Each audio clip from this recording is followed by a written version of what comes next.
Modi sir, मैं आपको विनती करना चाहती हूँ। सर्वप्रथम नमस्कार।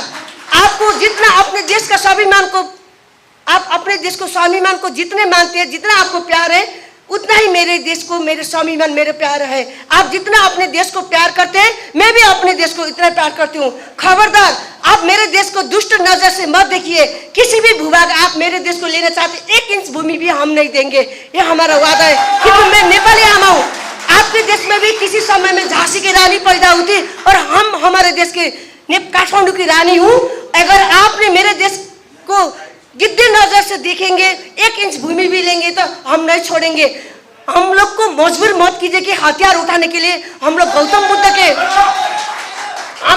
बुद्ध के देश के संतान हैं। हम लोग शांति चाहते हैं।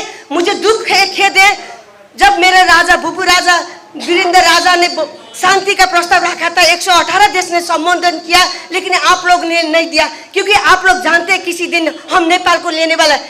एक बात याद रखिए, अगर जरूरत पड़ेगा तो हम हमारे देश के रक्षा के लिए आपको छोड़कर हम चीन के साथ भी झुकेंगे, लेकिन अपने सीमा में 1 इंच नहीं देंगे। ये बात आप रख दीजिए।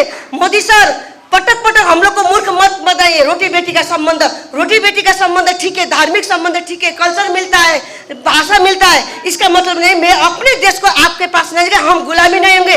आप लोग तो ब्रिटिश के पास 400 वर्ष आप लोग गुलाम हुए हैं, इसलिए गुलामी का पीड़ा आपको है, मैं भी समझती हूँ। लेकिन मैं गुलामी नहीं चाहती हूँ और मैं इंडिपेंडेंट देश की नागरिक हूँ, इंडिपेंडेंट होना चाहती हूँ। अखण्ड भारतको मुरल नक्साबारे नेपाल प्रष्ट भइसक्यो भनी भारतीय विदेश मन्त्री एस जयशंकरले जिकिर गरेकै दिन नेपाली कांग्रेसका महामन्त्री गगन थापाले नेपालले पनि अखण्ड भारत झैँ आफ्नो सांस्कृतिक नक्सा जारी गर्नुपर्ने विचार राखे।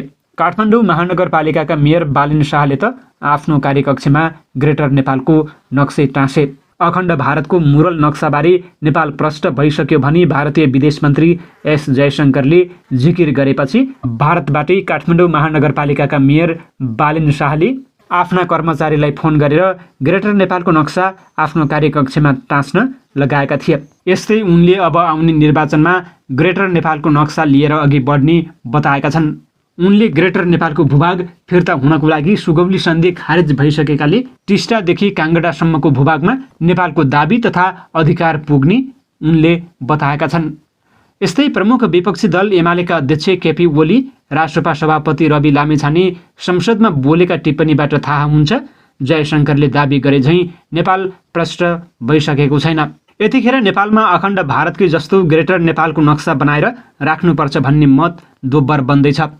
टिस्टा काङ्गडासम्म सुगौली सन्धि पूर्व फैलिएको नेपाली सिमाना फिर्ता ल्याउनुपर्छ भन्ने यो मागको तार्किक जग पनि बलियो रहेको छ। त्यसैले बिहिबार बिहान विराटनगरमा काङ्ग्रेस महामन्त्री गगन थापाले भने अर्को देशले हाम्रो देशका भूभाग मिलाएर सांस्कृतिक नक्सा भन्दै छाप्छ भने नेपालले पनि ग्रेटर नेपाल बनाउने र त्यसबारे चिन्तन गर्ने हक राख्दछ। यसअघि 18 जेठमा धरानका मेयर हर्क साम्पाङले पनि टिस्टा र काङ्गडासम्मको नक्सा बनाउनु पर्ने धारणा राखेका थिए। उनले ग्रेटर नेपाल नभनी अखण्ड नेपाल भन्नुपर्ने भन्दै फेसबुकमा लेखेका थिए। अब नेपालले पनि अखण्ड नेपाल भन्दै टिस्टा र काङ्गडासम्मको नक्सा बनाएर सार्वजनिक गर्नुपर्छ ध्वैट भन्दै अघि बढ्दै।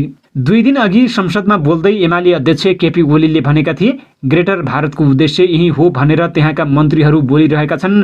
प्रधानमन्त्री प्रचण्डले 4-4 दिन भारतमा बस्दा यसबारे केही भन्नु पर्दैन। भारतले त्यसरी नक्सा बनाउनु त्रुटि हो।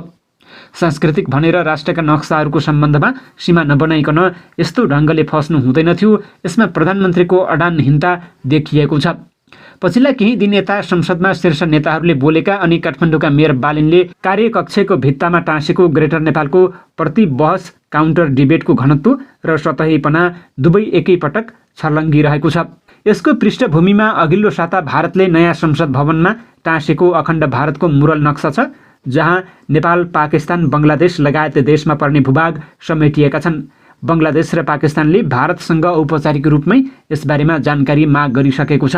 यो आम जानकारीमै रहेको छ। भारतको सत्तारूढ भारतीय जनता पार्टीको मातृ संस्था राष्ट्रिय स्वयंसेवक सङ्घ RSS को पुरानो राजनीतिक मुद्दा हो अखण्ड भारत।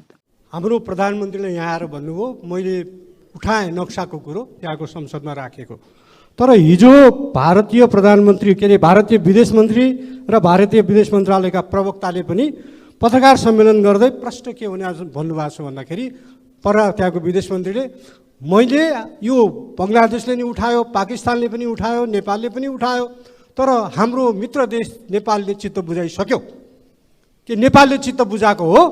यदि भारतले त्यसलाई सांस्कृतिक र ऐतिहासिक नक्सा भनेर आफ्नो संसदमा राख्न पाउँछ भने हामीले सतलजसम्म पुगेको हाम्रो सिमाना, रावी नदीको छेउसम्म पुगेको सिमाना, टिस्टा काङ्गडा र लाई पनि सामेल गरेको नक्सालाई हाम्रो संसदमा भारतले आफ्नो त्यो नक्सा नहटाएसम्म हामीले पनि आफ्नो संसदमा टाङ्दा के हुन्छ। नेपालको लुम्बिनी र कपिलवस्तु गाभिएको अखण्ड भारतको नक्साको समर्थन र संसदलाई छलेर निष्क्रिय भइसकेको नागरिकता विधेयक प्रमाणीकरण गर्नु प्रधानमन्त्रीजी र राष्ट्रपतिजीको सिक्किमका लेन्डुपको नीति जस्तै किन होइनन्? यी दुवै खारेज नभएसम्म संसदको बैठक कसरी अगाडि बढ्छ?